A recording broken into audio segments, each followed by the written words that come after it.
Heavenly Life by James Allen. Chapter 4. The Unfailing Wisdom. A man should be superior to his possessions, his body, his circumstances and surroundings, and the opinions of others, and their attitude towards him. Until he is this, he is not strong and steadfast. He should also rise superior to his own desires and opinions. Until he is this, he is not wise. The man who identifies himself with his possessions will feel that all is lost when these are lost. He who regards himself as the outcome and the tool of circumstances will weakly fluctuate with every change in his outward condition.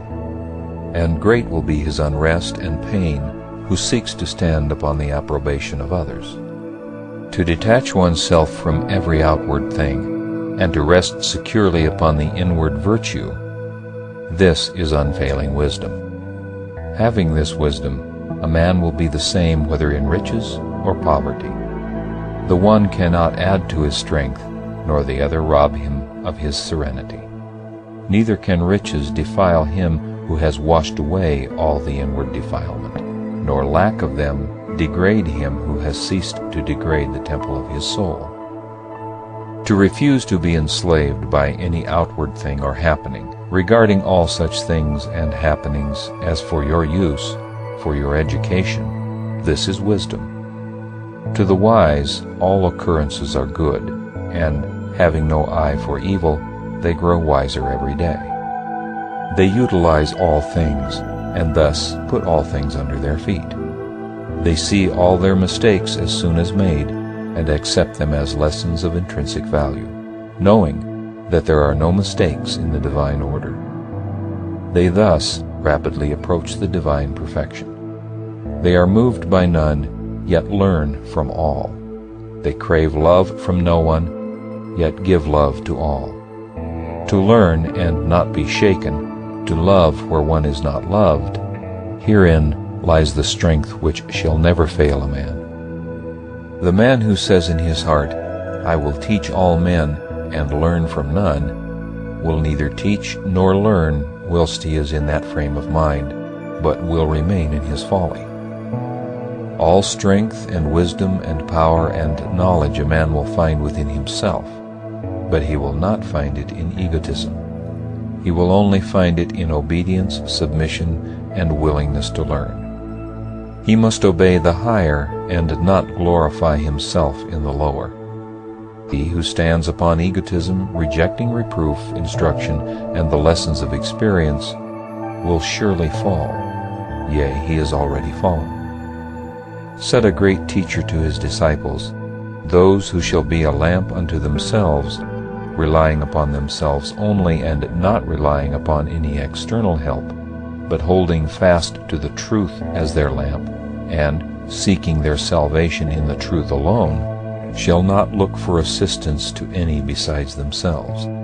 It is they among my disciples who shall reach the very topmost height. But they must be willing to learn." The wise man is always anxious to learn, but never anxious to teach, for he knows that the true teacher is in the heart of every man, and must ultimately be found there by all. The foolish man, being governed largely by vanity, is very anxious to teach, but unwilling to learn, not having found the holy teacher within who speaks wisdom to the humbly listening soul. Be self-reliant, but let your self-reliance be saintly and not selfish. Folly and wisdom, weakness and strength, are within a man, and not in any external thing, neither do they spring from any external cause. A man cannot be strong for another. He can only be strong for himself. He cannot overcome for another. He can only overcome for himself. You may learn of another, but you must accomplish for yourself. Put away all external props and rely upon the truth within you. A creed will not bear a man up in the hour of temptation. He must possess the inward knowledge which slays temptation. A speculative philosophy will prove a shadowy thing in the time of calamity. A man must have the inward wisdom which puts an end to grief. Goodness, which is the aim of all religions, is distinct from religions themselves. Wisdom, which is the aim of every philosophy, is distinct from all philosophies. The unfailing wisdom is found only by constant practice in pure thinking and well-doing, by harmonizing one's mind and heart to those things which are beautiful, lovable, and true. In whatever condition a man finds himself, he can always find the true, and he can find it only by so utilizing his present condition as to become strong and wise. The effeminate hankering after rewards and the craven fear of punishment, let them be put away forever, and let a man joyfully bend himself to the faithful performance of all his duties, forgetting himself and his worthless pleasures, and living strong and pure and self-contained. So shall he surely find the unfailing wisdom, the godlike patience and strength. The situation that has not its duty, its ideal, was never yet occupied by man. Here or nowhere is your ideal. Work it out therefrom, and working, believe, live, be free. The ideal is in yourself. The impediment, too, is in yourself. Your condition is but the stuff you are to shape that same ideal out of. What matters whether such stuff be of this sort or that, so the form you give it be heroic or poetic? O you that pine away in the imprisonment of the actual, and cry bitterly to the gods for a kingdom wherein to rule and create, know this of a truth: the thing you seek is already within you, here and now, could you only see. All that is beautiful and blessed is in yourself, not in your neighbor's wealth. Are you poor? You are poor indeed if you are not stronger than your poverty. You have suffered calamities?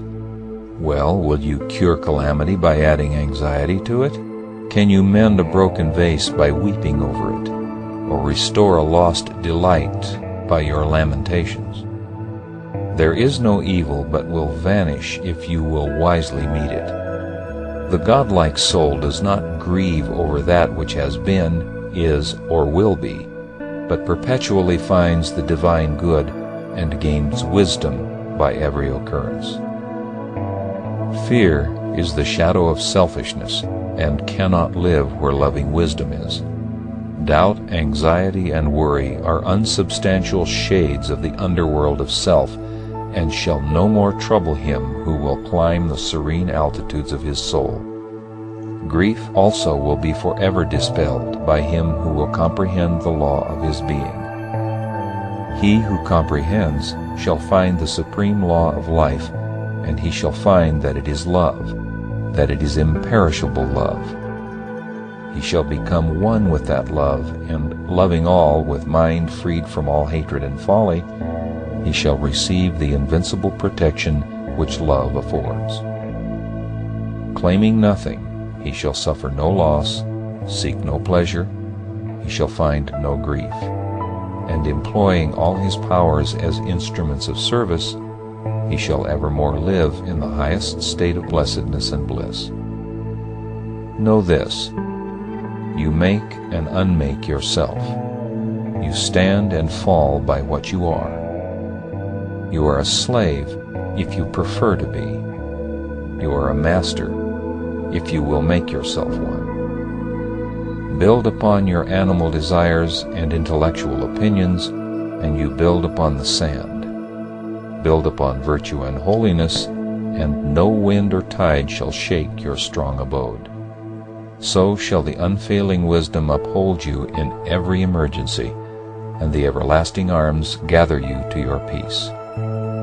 Lay up each year thy harvest of well-doing, wealth that kings nor thieves can take away. When all the things thou callest thine, goods, pleasures, honors, fall, thou in thy virtue shall survive them all.